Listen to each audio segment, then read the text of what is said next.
Good evening, everybody. It is June 5th, 7:25 p.m. here in sunny southern Arizona. It's finally starting to get dark and kind of cool off. I could not have sat and done this earlier. Um, it is so hot here already. Thankfully, I don't live in Tucson or Phoenix, but oh, good Lord, the heat is still pretty bad. So I just wanted to go through because so I did my video on President Biden's speech, and I had written down all of the things that he was proposing within his administration. So today I thought it would be a good idea to kind of go over some of the gun laws that we already have on the books because I'm curious, and I imagine you might be too. So let's see if I can find a number one. So I wanted to go over what's called the gun show loophole. And it took me a while because my husband and I have arguments about this stuff all the time. He was like, what is a gun show loophole? I don't even understand that. So we had to research it together. So I'm going to go ahead and share my screen with you guys. We can look at it together. Let's see here. Really need to get this popped up on a second monitor. Okay. So we're going to do this one. So let's talk about this. So, the gun show loophole is a political term in the United States referring to the sale of firearms by private sellers, including those done at gun shows that do not require the seller to conduct a federal background check of the buyer. This is also called the private sale exemption. Under federal law, any person may sell a firearm to a federally unlicensed resident of the state where they reside as long as they do not know or have reasonable cause to believe that the person is prohibited from receiving or possessing firearms. This is where references would come in handy.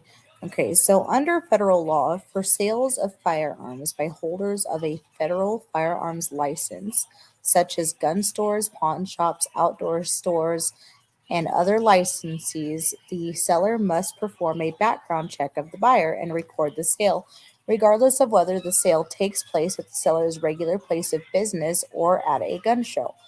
Firearm sales between private individuals who reside in the same state that is sales in the secondary market are exempt from these requirements. For private sales under federal law, any unlicensed person may sell a firearm to an unlicensed resident of the same state as long as the seller does not know or have reasonable cause to believe that the purchaser is prohibited from receiving or possessing firearms under federal law. So something interesting about that is a lot of these shootings that we're seeing are not done actually by the secondary market, from unlicensed person to unlicensed person, which is kind of why we're in the midst of talking about this. Let's see here. So 22 states in the District of Columbia have laws that require background checks for some or all private sales, including sales at gun shows. In some of these states, such non-commercial sales also must be facilitated through a federally licensed dealer who performs the background check and records the sale. In other states, gun buyers must first obtain a license to permit from the state, which performs a background check before issuing the license, thus typically not requiring a duplicative background check from a gun dealer. Since the mid 1990s, gun control advocates have campaigned for universal background checks. Advocates for gun rights have stated that there is no loophole, that current laws provide a single uniform set of rules for commercial gun sellers regardless of the place of sale, and that the United States Constitution, specifically the Commerce Clause, does not empower the federal government to regulate non commercial interstate transfers of legal firearms between private citizens.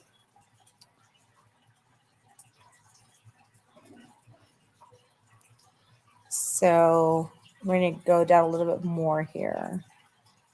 If you have any questions too, guys, please go ahead and throw them in the chat box. I can actually see that as well. It may take me a moment um,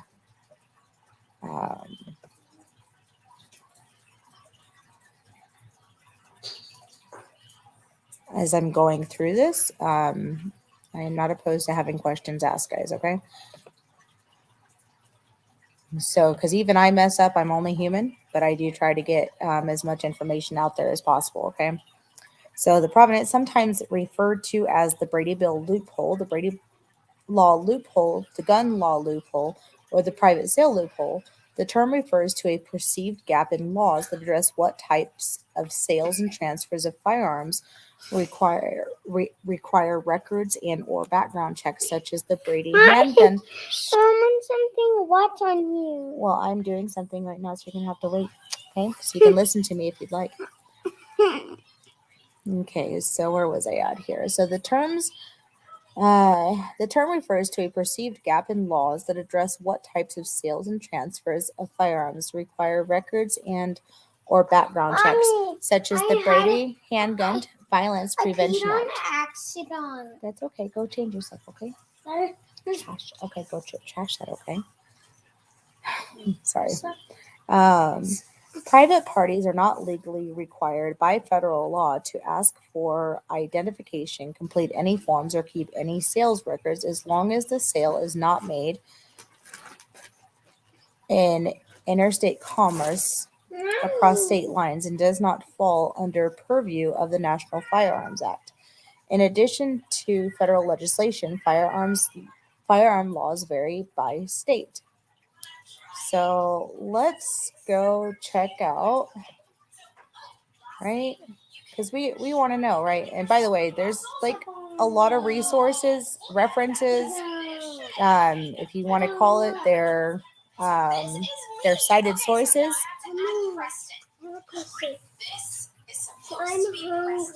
That's not a question. That's a statement, baby. Okay. Okay, I'll feed you here in just a moment, okay? Okay, well, I'm making a video right now, so you got to give me just a moment, okay? So anyway, so yeah, so just in case, because I know that a lot of people are like, oh, it's Wikipedia. Well, Wikipedia can still have good information, and it can be fact checked through all of their sources, their cited sources that they provide. The only time that Wikipedia is really not good is if you're writing a research paper in college. I would suggest always going through and clicking through the cited sources and using those as your sources, and do not ever directly cite Wikipedia in a paper for college. Okay, that's just a number one. So let me go here because I wanted to go to. Let's take a look at the. We'll come back, of course, guys, but let's start out with this one, right? So let's go look at the National Firearms Act, okay? Let me make sure that this pulls up on my video too, because again, having double screens makes this exceptionally hard. Let me see here. Okay, so it's still showing. Perfect. So we're going to look at the National Firearms Act, okay?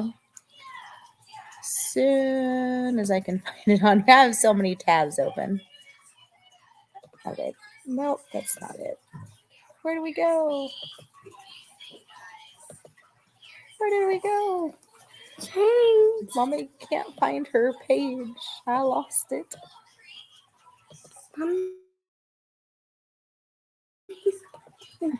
Luckily, they can still see it, but there we go. Okay, so the National Firearms Act, okay? So 73rd Congress, Session 2, Chapter 757, 48, Stat 1236 was acted on June 26, 1934. And currently codified and amended as IRC Chapter 53, the law is an act of Congress in the United States that in general imposes an excise tax on the manufacture and transfer of certain firearms and mandates the registration of those firearms. The NFA is also referred to as Title II of the Federal Firearms Laws, with the Gun Control Act of 1968 as Title I.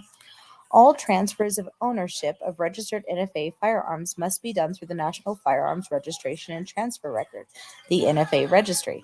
The NFA also requires that the permanent transport of NFA firearms across state lines by the owner must be reported to the Bureau of Alcohol, Tobacco, Firearms, and Explosives, or ATF. Temporary transports of some items, most notably suppressors, also referred to as silencers, do not need to be reported. So So that's like the first major gun law or Firearms Act that was passed in the United States. Okay. Um, um, very interesting. It was signed into law by President Franklin D. Roosevelt on June 26, 1934. Introduced by Democrats, North Carolina. Um, passed the House on June 13th, 1934, and passed the Senate on June 18th, 1934. Oh, look how fast they were. Man, we can't do that shit now. Anyway, the ostensible impetus for the National Firearms Act of 1934 was the gangland crime of the Prohibition era, such as the St. Valentine's Day Massacre of 1929 and the attempted assassination of President-elect Franklin D. Roosevelt in 1933.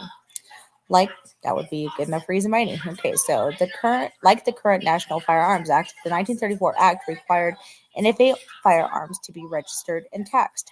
The $200 tax was quite prohibitive at the time, equivalent to $4,051 in 2021. With a few exceptions, the tax amount is unchanged. Originally, pistols and revolvers were to be regulated as strictly as machine guns. Towards the end, cutting down a rifle or shotgun to circumvent the handgun restrictions by making a concealable weapon was taxed as strictly as a machine gun. Conventional pistols and revolvers were ultimately excluded from the Act before passage, but other concealable weapons were not. Regarding the definition of firearm, the language of the statute as originally enacted was as follows. The term firearm means a shotgun or rifle having a barrel of less than 18 inches in length, or any other weapon except a pistol or revolver from which a shot is discharged by an explosive if such weapon is capable of being concealed on the person, or a machine gun, and includes a muffler or silencer for any firearm, whether or not such firearm is included within the foregoing definition. Okay, give me just a second. Madeline, please turn down the volume. Sorry, her videos can be quite loud. Alrighty. A little bit more, Mads. So, under the original act, NFA weapons were machine guns, short-barreled rifles, short-barreled shotguns, any other weapons, AOW, i.e., concealable rimfire, concealable weapons other than pistols or revolvers, and silencers for any type of NFA or non-NFA weapon. Minimum barrel length was soon amended to 16 inches for rimfire rifles, and by 1960 had been amended to 16 inches for center fire rifles as well. Interesting history. Alrighty. Because we have, there's a lot, about guns in the country. I mean, there's many things that people use guns for. Unfortunately, we're just living in a time that people need to act right, and they're not. So, let's see here. So, NFA categories have been modified by laws passed by Congress, rulings by the Department of the Treasury, and regulations promulgated by the enforcement agency assigned, known as the Bureau of Alcohol, Tobacco, Firearms, and Explosives, or ATF. Okay. And of course, with modification, we know that usually does not get us what we want. All right. So the National Fire Act. So categories of regulated firearms. So here we go. So the National Firearms Act of 1934 defines a number of categories of regulated firearms. These weapons are collectively known as NFA firearms and include the following. Machine guns includes any firearm which can fire repeatedly without manual reloading by a single function of the trigger.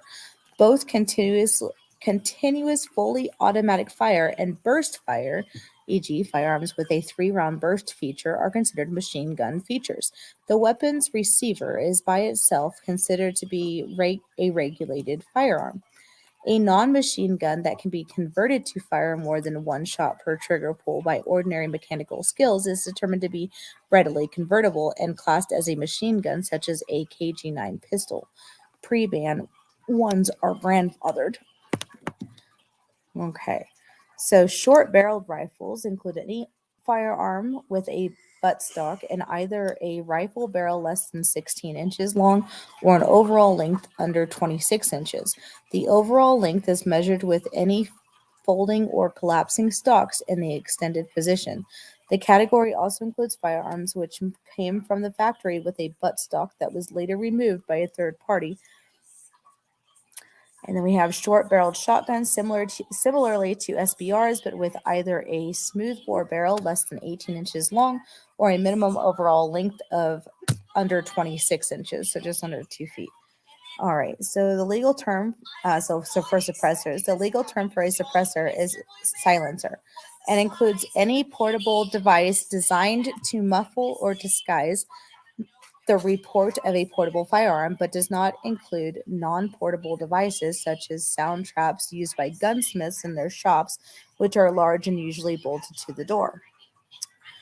So destructive devices to the NFA of 1934 by the Omnibus Crime Control and Safe Streets Act of 1968. There are two broad classes of destructive devices. Devices such as grenades, bombs, explosive missiles, poison gas, weapons, etc. Any firearm with a bore over 0.50 inches, except for shotguns or shotgun shells, which have been found to be generally recognized as particularly suitable for sporting purposes. Many firearms with bores over a half an inch, such as 10 gauge or 12 gauge shotguns, are exempted from the law because they have been determined to have a legitimate sporting use.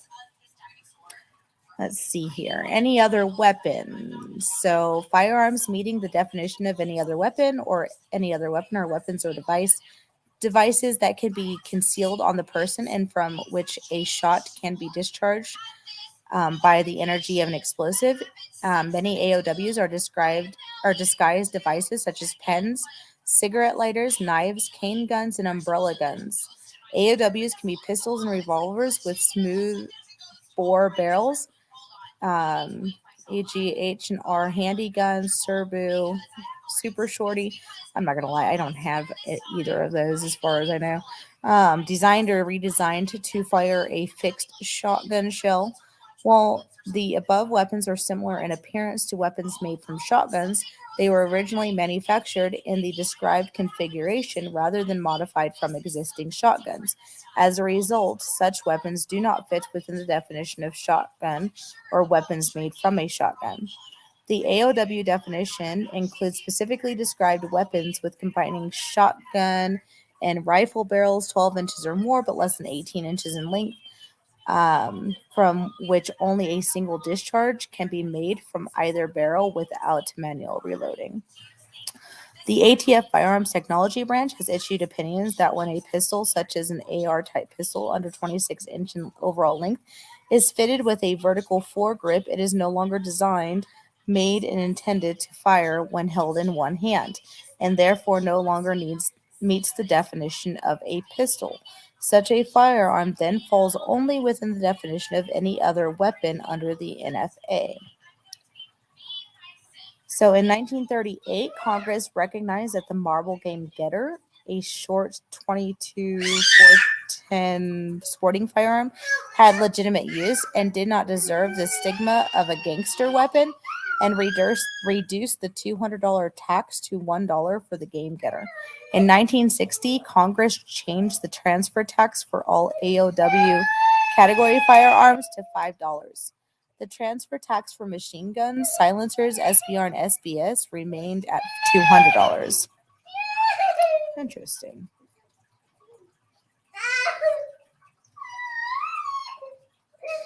Oh, I'm going to have a meltdown here. What is our meltdown? Papa, that is not nice. I am sorry. Here, would you like a hug? Come here. Come here.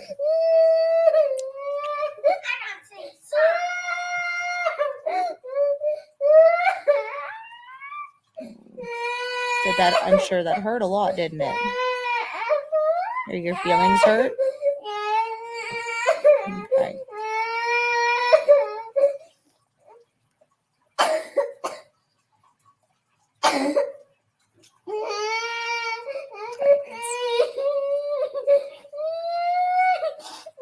That was not nice, Bubba.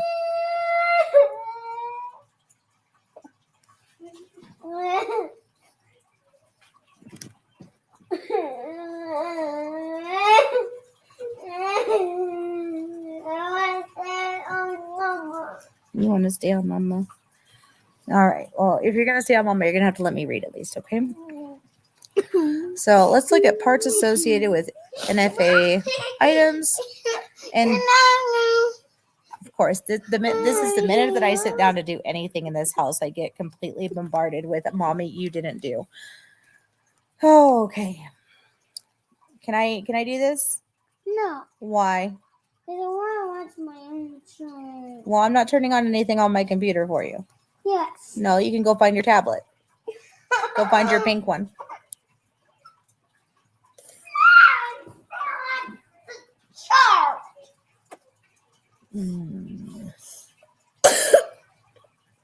Okay, I'm not watching this. No, I'm not watching. I'm making it. Madeline, look. I don't know, but look. This is running. Okay? Mommy, this isn't. I don't know why it's not working. Your Wi-Fi is on. I don't know why it's not working. Okay? 6:29 a.m. Oh, so rested and No, rejuvenated. I don't know what to do there. Okay? I don't want to. Alrighty, guys. So we got through part of that. I just wanted to be able to talk about a few of these, but I have a feeling that I'm not going to be able to make it very far.